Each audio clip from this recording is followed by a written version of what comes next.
You're listening to the Bitching and Bolusing Podcast with Courtney and Brittany. Hi, guys. Thanks for listening to the Bitching and Bolusing Podcast. I'm Brittany. I'm Courtney. Today we have a special guest on the show, Wes. Some of you may know him from his social media account, Wes of Disabledland. Wes is an outspoken disability advocate, especially for disabled children and youth. He's passionate about his advocacy work and firmly believes in equity for disabled children. Wes is the founder and creator of Disabledland, and he's a clothing designer focusing on disability rights. He's also a talented artist. Wes is a disabled actor and believes that representation is extremely important.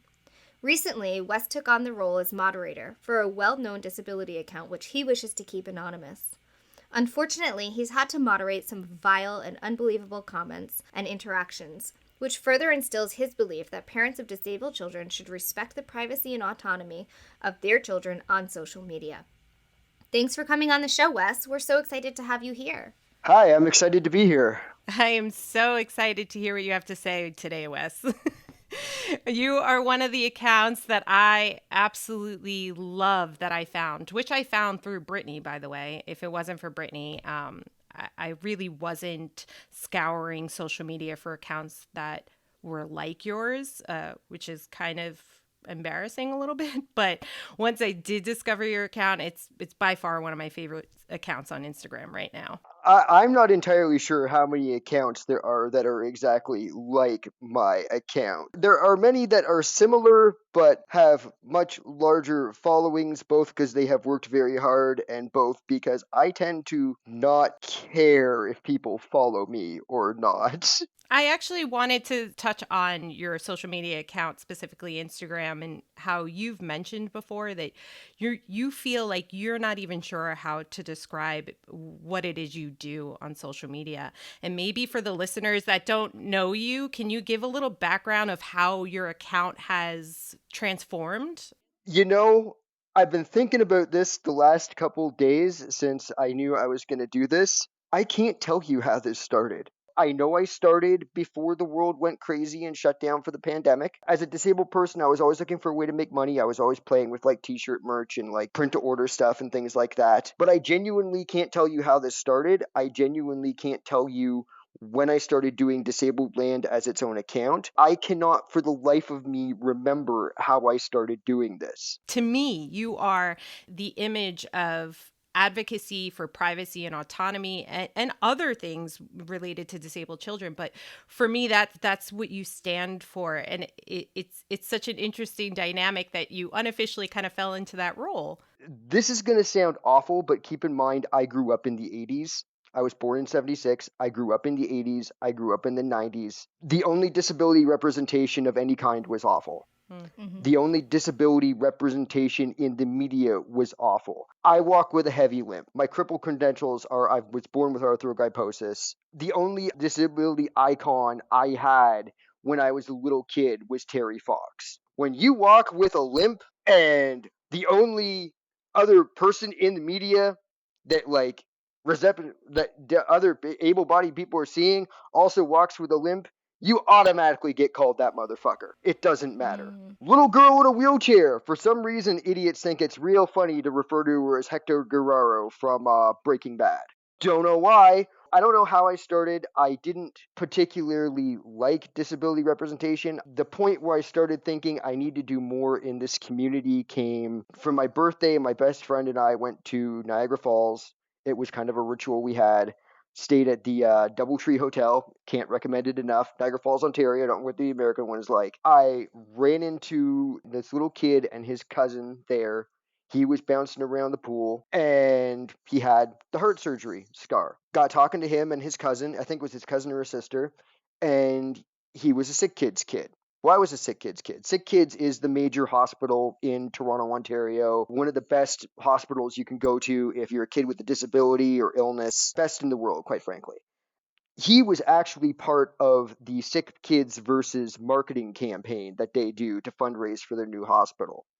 Now, if you don't know about the Sick Kids marketing campaign, the Sick Kids versus campaign, post a link to it. It is the single best representation for disabled, sick children that there will ever be. They will take representation of children, and for their parents, quite frankly. They will take representation of children that are literally dying of cancer and turn them into absolute badass. Not downplaying the situation, not downplaying how sick they are, but there is zero pity.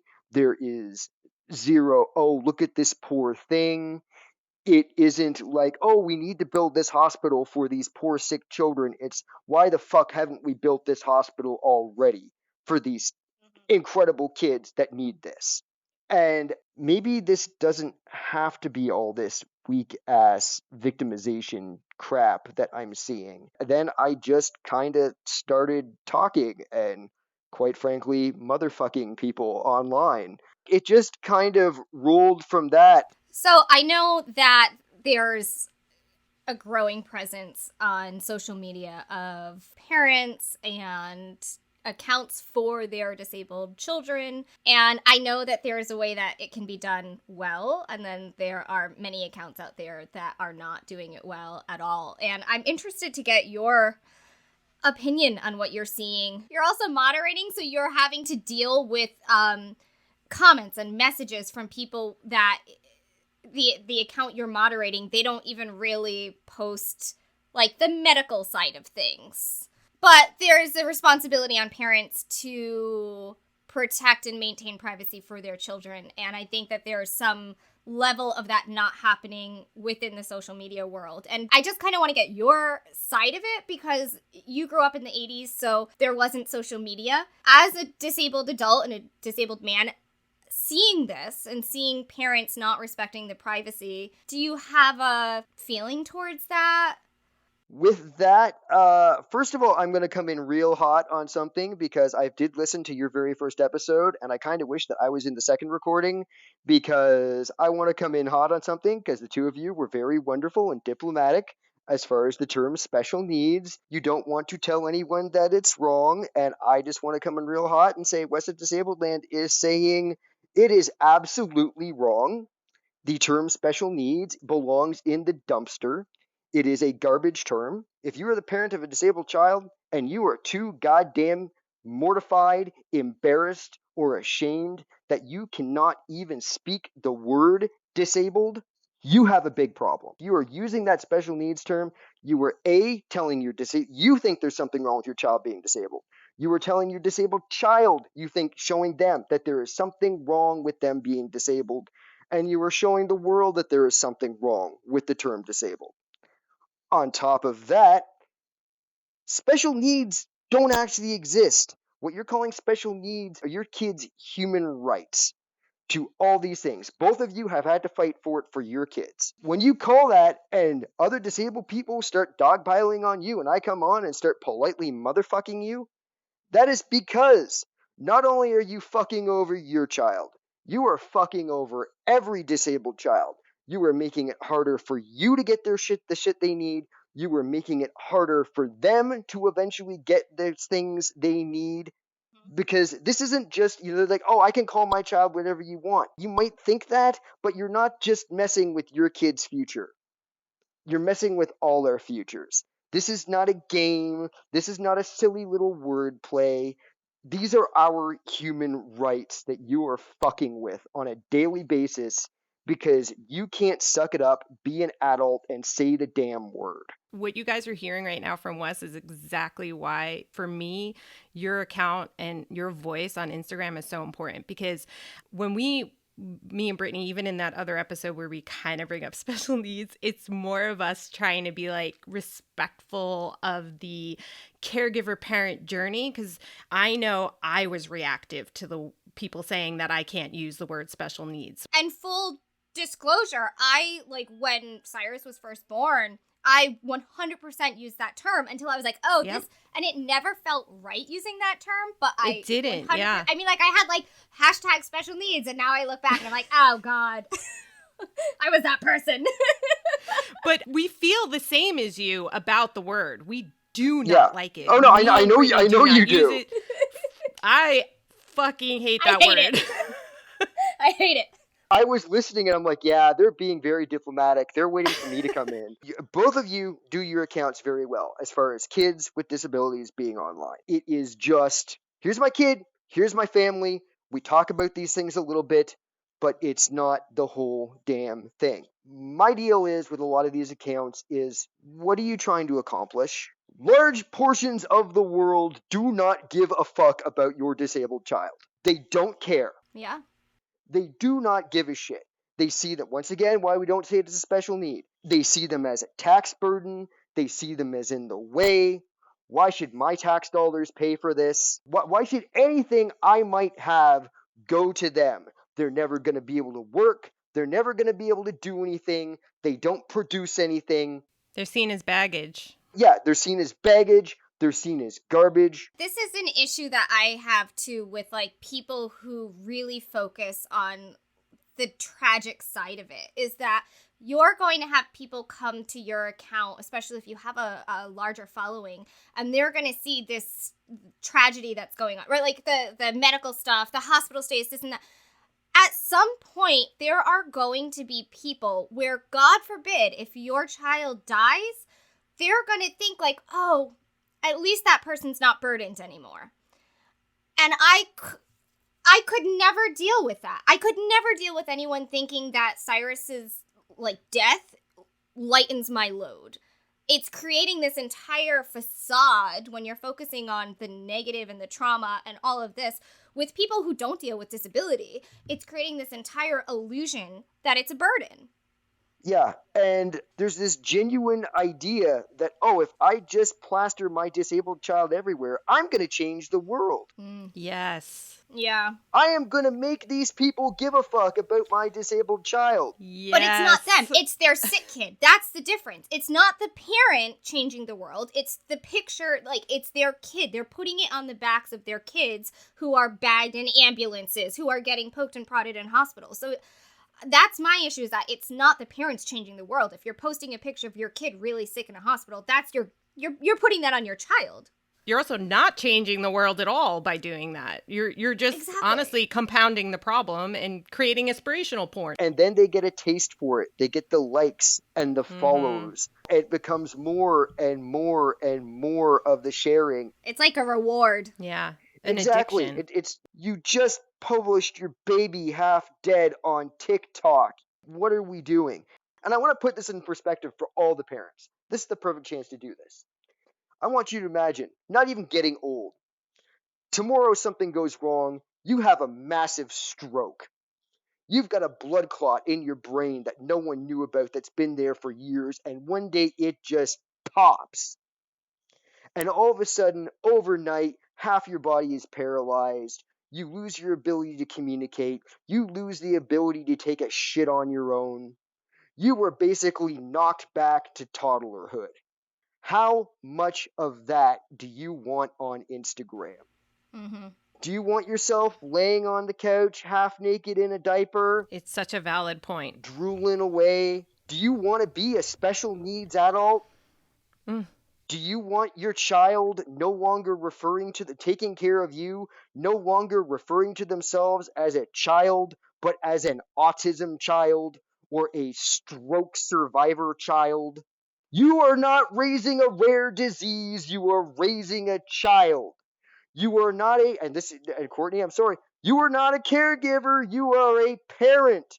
I fully admit you have a whole shit ton more responsibilities than the average parent, but you are a parent. You are not a medical professional. And so this is where I have a hard time with the caregiving thing, because there are laws in place, there are bills in place, there are certain states in the U.S., because we are in the U.S., Wes is in Canada, but there are certain states in the U.S. that do offer caregiver insurance for parents that cannot work because they have to stay home with their kids. I mean, there are a lot of situations where daycares won't take disabled kids. So I think that there's like this dichotomy of that term is important in certain situations, but I do have a big issue with parents referring to themselves as that in just like everyday life. Fill the paperwork out however you need to. I sound like I have no sympathy for the struggle of any parent dealing with this stuff. I have nothing but sympathy. But there is also a difference between, for me, of advocating for a disabled child and advocating for parents. I say it straight out. Yeah. Your disabled child's your child's disability is not your identity. Mm-hmm. Yeah. When you go out without them, no one is staring at you. Yeah. And listen, these are hard pills to swallow. This is not easy for being on this side of things. It's not easy to hear. It's really not. I was very combative myself. It's like, hi, it's me. That was me that you're talking about, and me still to some certain extent, which is why I just got called out about the caregiver. But realistically, right, Wes, you're not wrong. And realistically, my son, he doesn't see me as anything other than mom, right? Right. Like, yes. That's the damn truth. So me sitting there and giving myself all these additional labels, who am I doing that for? Who is that for? Sometimes you need to take that step back and think about, why am I calling myself that? And, I'm just starting on the caregiver journey. I'm almost there, Wes, but I'm not there yet. It's why I come in so bluntly and like brutally, because it's like the only way people get it is that shock to the system. Mm-hmm. Yeah. The moderation gig that you have is we'll keep everything anonymous, but it's for an account, and the child on the account consents to everything and is very cognitively aware, all that. I don't even want to say the gender because I don't want people to so I'm trying to think before I speak. It is an account for a disabled child actor, a disabled child YouTuber. Very much the thing that they want to be doing. I've talked with them, but Wes, you say these accounts are horrible and you're working for one? And that's actually how it started. I was talking with the mom, and it was like, I don't necessarily like that this child has almost 50K followers. I don't particularly like that we've reached almost or just over 2 million people in the last month. However, if you're going to do that, you need to moderate. Mm-hmm. It was a 6-month discussion about me becoming the moderator and possibly working, and whether or not I wanted to do that, just because the issues I have with this whole concept of going through and saying, okay, well, you've got this comment, and this comment from 6 weeks ago that you've never seen because you don't have time. You're a full-time mom. You have your disabled child plus 3 other kids. You're running your child's career, and it is a career for them. They are a paid actor. The kid is making money. Most of the money goes to the kid. You guys have small enough accounts at this point because you haven't tried to get huge and big. Hopefully the podcast will, but your private accounts don't need to. Definitely not. I have no interest. I'd really rather it don't.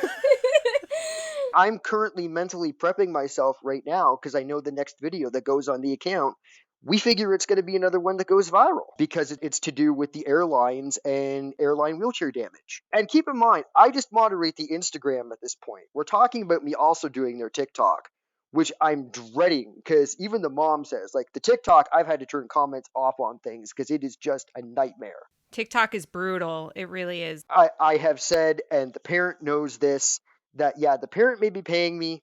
The parent maybe have hired me. I work for the kid.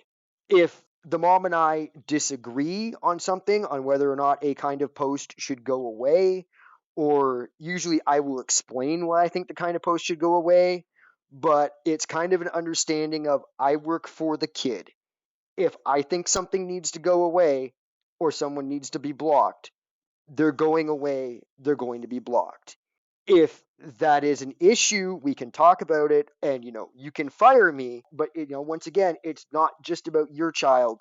It's about all the other kids reading this. I don't want some other kid reading this and thinking that it's okay to defend disabled kids and then talk about trans kids like they're trash. This is kind of an issue that I have too, is turning all of that hatred into content, which I know some parents will do.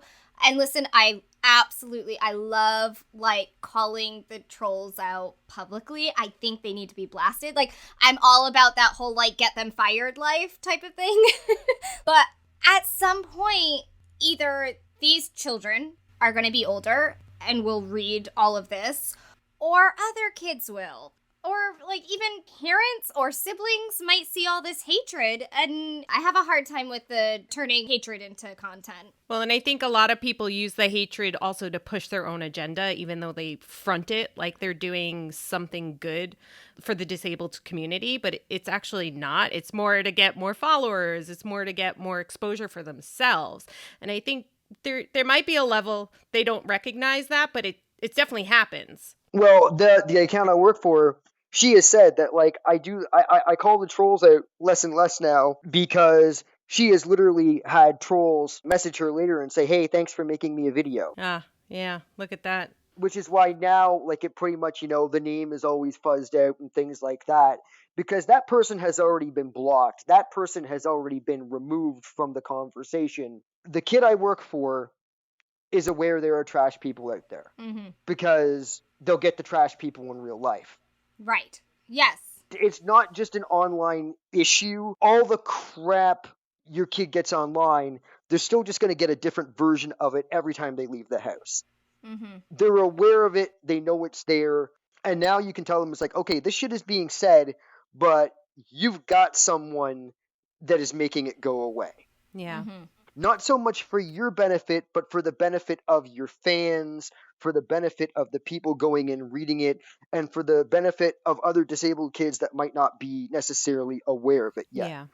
And once again, why are you calling them special needs as if that is somehow going to protect them? It's not.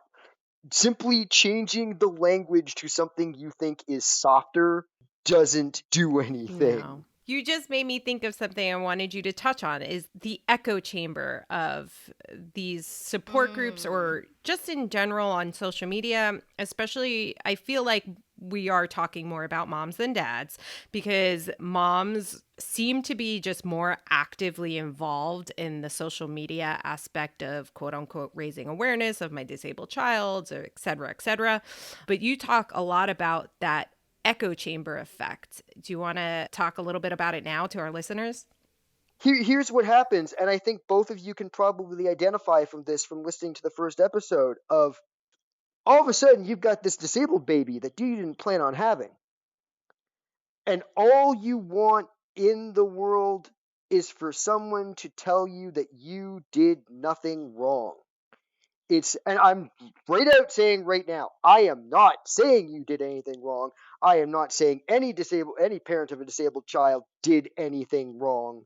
It just happens. So you go searching for that, and you fall into one of these groups. And because all you want to hear is that you did nothing wrong and that everything is going to be okay. I think in terms of that, it's not just being told that parents did nothing wrong or mothers did nothing wrong. I think it's also the validation side of things. I think parents have to feel, especially if, like, parents gave up a career, they gave up traveling or hobbies or anything like that, they need to feel so validated in all of these quote unquote sacrifices that they're having to make. And I don't want to say they're not making sacrifices, but it's like kind of comes with the whole job of being a parent to some extent. You're going to make sacrifices as it is. It's a really harmful narrative because parents are very publicly vocal about how much they have to go through and how much they have to sacrifice. And I really sit back and I wonder, what does this narrative do to the disabled community that's adults? And now they're having to sit back and think, like, holy shit, did my parents feel that way about me? And I think there's such, like, this narrow mindset of, well, this only affects me, and parents that have kids that are like the same age of my kids are like, this doesn't affect the adults that are cognitive and can understand all of this. And would you agree with that and think that this whole narrative and this whole echo chamber and all this is like really, really harmful to not just the disabled community, but also like to the mental health of adults? Absolutely. The one thing every parent of this disabled kid needs to learn real fast is that you will never understand what it is to be your disabled child. No matter what, no matter how hard you try, no matter how hard you think you can, you're never going to understand it. Just like they are never going to truly understand your birth trauma, your sacrifice, things like that. And I'm not saying that there isn't a sacrifice. There obviously is. And I'm not saying it's not harder to raise a disabled kid. It obviously is. And there's things you have to do that no other parent of an able child has to do, that you don't have to do with your able kids. And that's its whole other thing. But there becomes this merger of, they think the identity, oh, well, I'm a disabled mom, I'm an autism mom. Like Cyrus exists in the world. And Courtney, I apologize, I'm talking more about Brittany just because for some reason I am just less aware of your account. I don't know why. I don't know. I mean, I know I've been there, I know I've seen it, I know it's not problematic. You would have had problems with my account, though. I'm just going to put that out there. There were plenty and of I things. think you've probably had problems with my account in the past, too. I mean, this is all a progression through, I don't want to say the journey, but like a progression through the journey, right? Like, I mean, I'm sure I would have, like, back before we met if I went, but one of my sick kids, not the one that got me started in this, but the mom, she overshares a lot, and I cringe a lot, and I can't bring myself to unfollow because I've been following the kid literally since birth and the surgery and everything. It's just one of those things of I bite my lip a lot of times. Then every once in a while I can't. And she posted this pic of him in the living room with all his scars and that, which no problem. I don't care about showing the scars, whatever. But the kid happened to be naked at the time, and she just put a star over his wiener. oh, no. What are we doing here? And she was like, oh, Yeah. shit, you're probably right. And that pic went down. I'm like, this crap gets screen capped and stolen all the time. The internet is forever. Forever. A, the internet is here forever.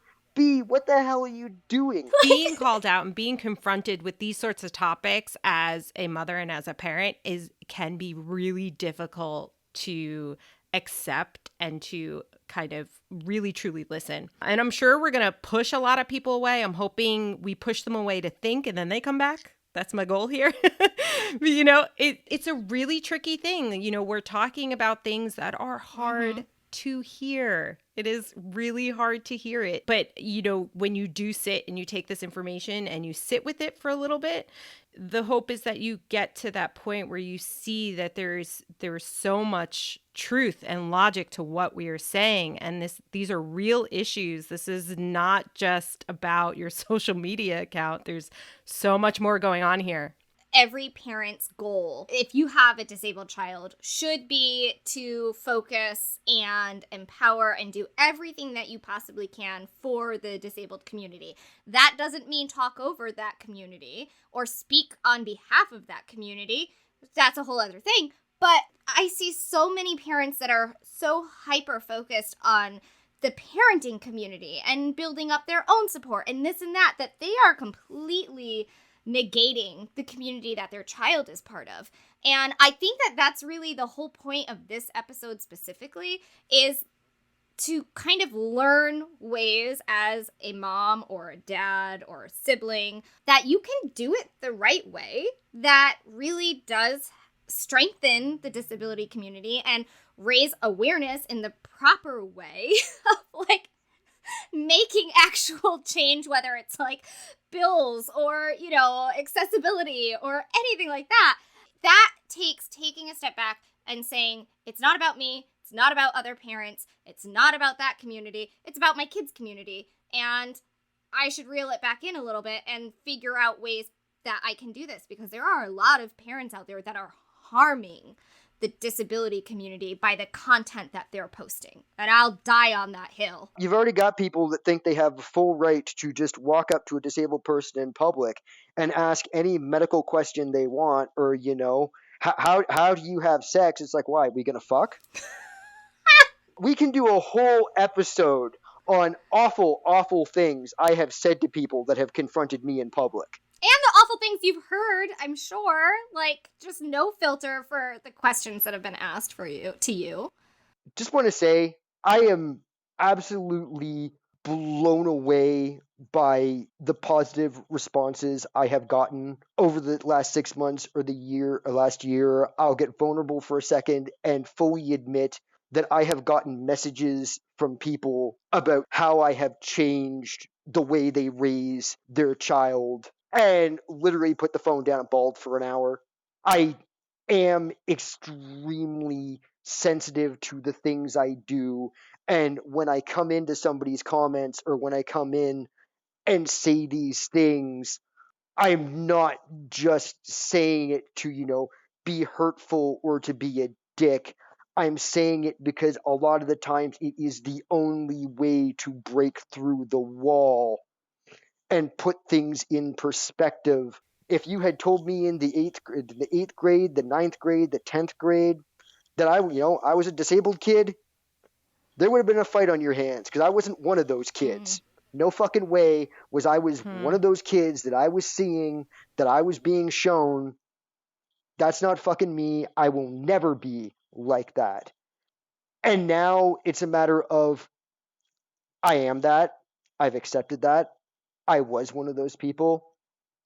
And I want to give that same attitude to those kids now, only with the positive thing of, okay, yeah, I am disabled. Fuck you. What about it? The reason I swear so much is because in my work is, people say, oh, well, you maybe if you spoke a little soft. No, fuck you. If you think the worst thing in the world is for a disabled child to tell someone that accosts them in public and ask them, "Oh, what's your disability? What's wrong with you? Why don't you just walk? Why can't you walk, little boy?" If you think the worst thing in the world is for that kid to look that adult in the eye and say, "Go fuck yourself," then you got to reevaluate the world that they're living in, because you don't understand it. And it's very interesting that you're saying this for me, because I've spoken with a lot of disabled adults, and they have told me, like, a lot of their childhood, they were told, like, be the quiet disabled kid, like, don't make yourself too big and don't take up too much space, and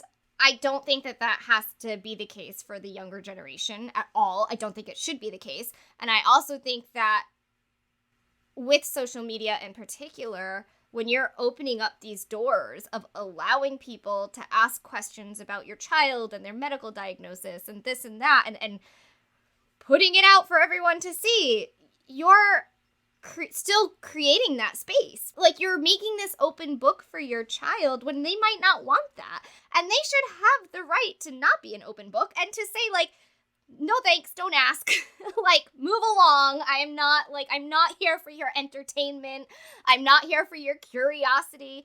And that's why I think it's very damaging sometimes I think it's okay to share your life, right? Like, Cyrus is disabled. It's just part of our life. I'm not going to not post a picture of my kid in a wheelchair, because that's just his existence. There's a difference between hiding your kid and, like, blasting everything about them to the point where, like, your kid's practically naked and you're talking about, like, you're showing videos of them seizing and stuff like you're creating this open dialogue for strangers to feel that it's still acceptable to ask questions, and then the kids should just deal with it.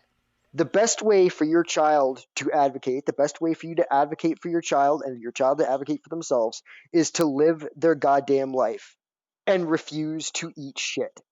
Because the first thing you learn as a disabled kid is that the world, other kids, teachers, other parents, just anyone out in the world, thinks they have the right to make you eat shit. I absolutely refuse to eat shit. The last time someone made me eat shit was my 8th grade graduation. And that was the last time I kept my mouth shut, because I could see my mother in the crowd just being like, don't do it. I decided later that night that was the last fucking time anyone was gonna make me eat shit as a disabled person. And now it's like, doesn't matter, public, doesn't matter how big they are. The worst thing you can do is kick the shit out of me. Guess what? I'm already crippled. I'm already in constant pain. And I want to instill this of, I want Cyrus, absolutely. And he's a spicy kid to begin with. Absolutely refusing to eat shit. Give the kid a fuck you button to press if need be. Yes. Yes, Can we yes. do that? He does have an entire, swearing page on his PRC. If you think the worst thing in the world is your disabled child telling someone to fuck off, you need to reevaluate what they're going to deal with in life. Yeah. Because that's, compared to what they receive is so minor. They receive so much, discrimination and hate. Exactly. I'm sorry.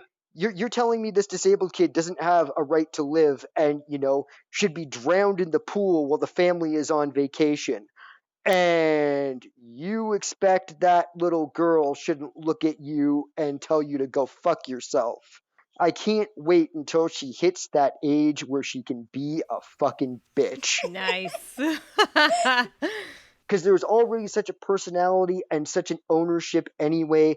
I cannot wait for that moment when she knows how to be a fucking bitch when the need comes. What are your thoughts on how caregivers or parents can be active and participate in advocacy and all that while still being able to maintain privacy? In your world, in your opinion, what does that look like? Advocacy is important, raising awareness is important, getting the things that our kids need in efficient times, having approvals met, all that. It's so important because it affects the life and the quality of life of these kids. So how would parents be able to do all of this while still maintaining privacy? You're going to try and, be uncharacteristically succinct. Once again, you're a parent, not a caregiver. You share your life.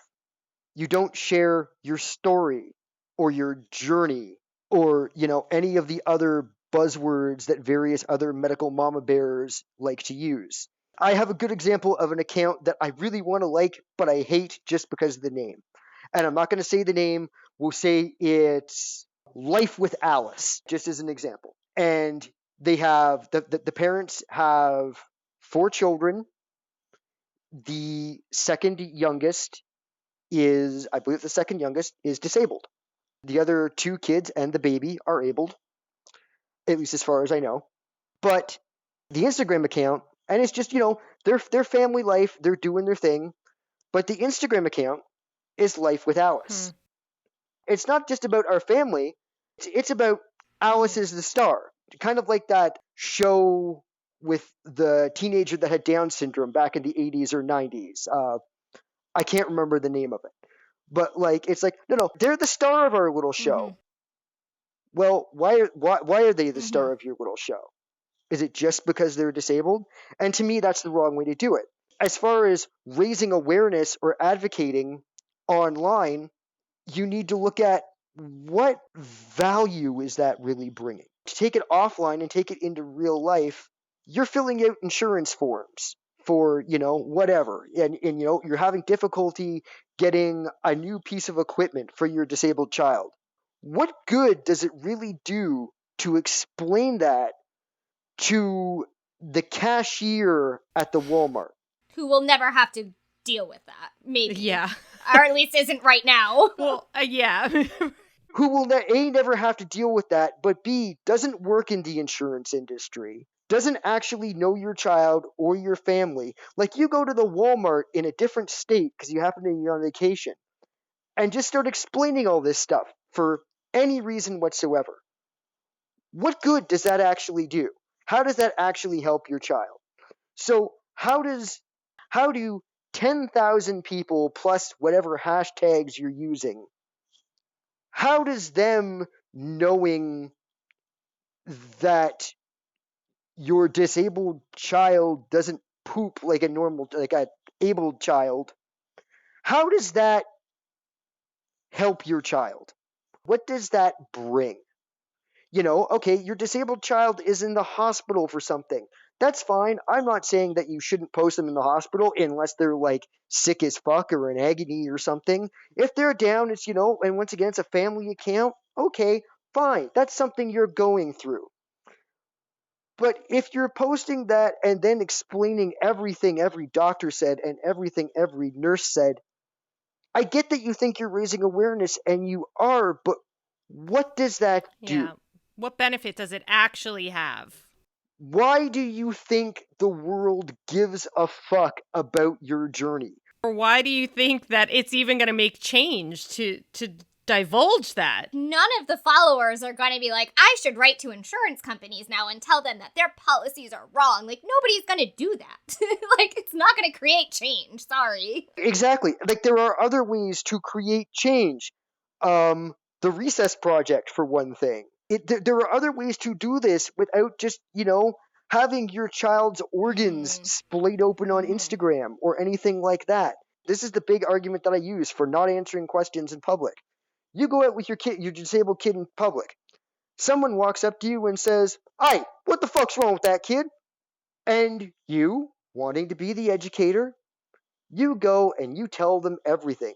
Oh, in my case, it's arthrogryposis. It's a congenital birth issue, da da da da da da da. You give them the whole rundown. Do you honestly believe that person goes home that night, and while they're sitting with the family at dinner, that person goes, hey, kids, honey, I learned something today. Did you know there's this thing called the arthrogryposis? Do you think they even remember it by the time they get to their fucking car after walking through the parking lot? Absolutely not. Your disabled children are not Pokemon to be collected so you can read through the little Pokedex by anyone who wants to take a picture.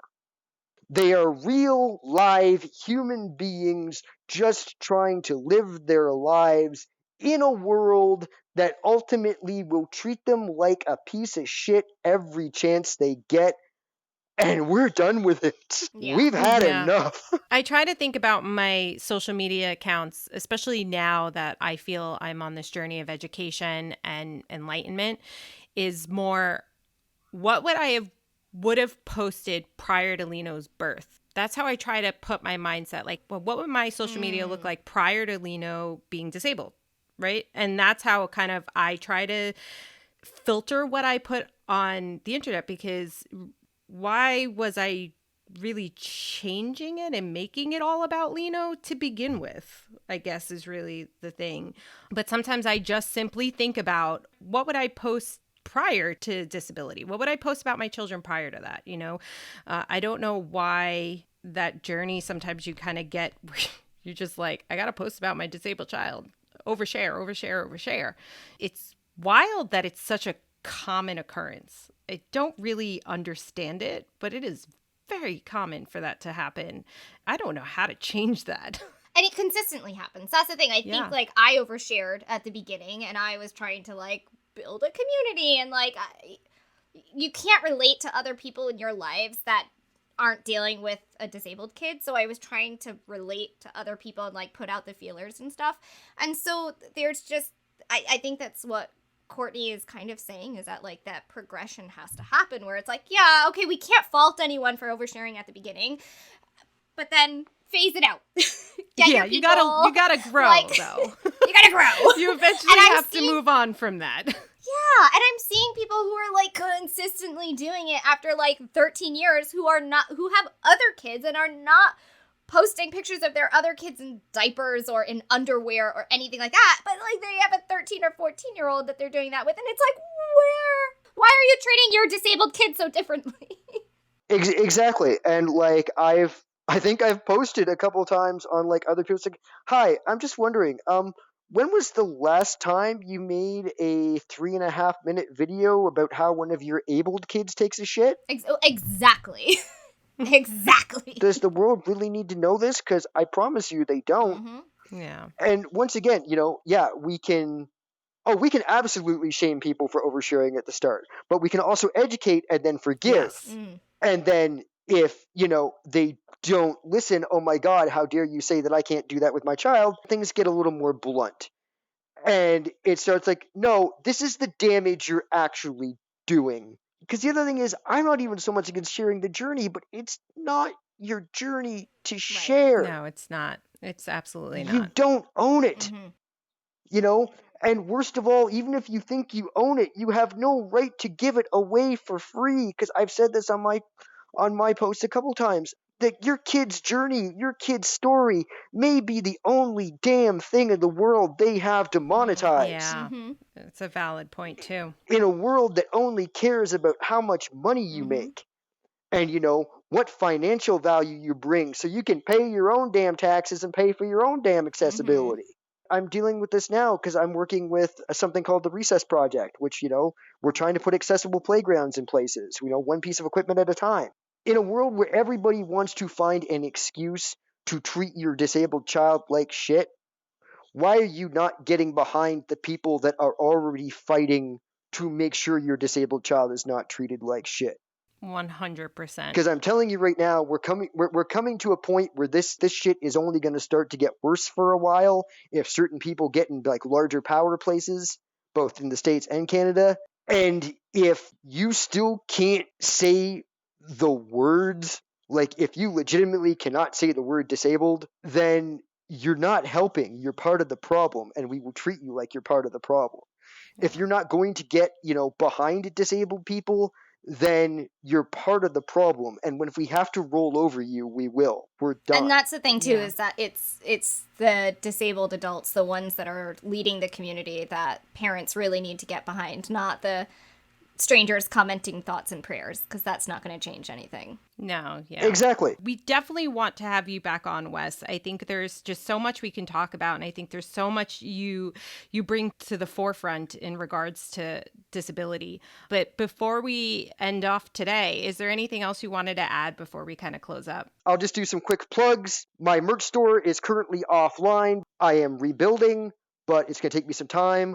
Follow me on Instagram, Wes of Disabledland, and follow the Recess Project. And please have me back, because you both know I can talk forever. No, we will definitely be having you back. Might be fun to put a fuck count. I know, on right? This one. We'll do like a drinking game for everybody who's listening. Yeah, right. Oh, God. People Everyone will will die. People will die. I just want to thank our listeners who are tuning in to Bitching and Bolusing. I want to thank Wes for coming on the show. Thank you so was so much, much fun. So much great information. I think you have been such a vital advocate, at least for me and my journey. And I know the same for Courtney. And like Wes said, everyone follow the Recess Project, follow Wes of Disabledland, and then follow Bitching and Bolusing on Instagram. And thanks everyone for listening. Thank you. And don't be a dick to disabled kids online. Yes, don't do that. Yes. All right, everyone. Thank you so much. Thanks for listening to the Bitching and Bolusing podcast. Be sure to like and subscribe for future episodes. Previous episodes can be heard on Podbean, Spotify, Apple Podcasts, and iHeartRadio. If you like what we said, please be sure to give us a share. You can follow us on Instagram at Bitching and Bolusing. And you can visit us at www.bitchingandbolusing.com.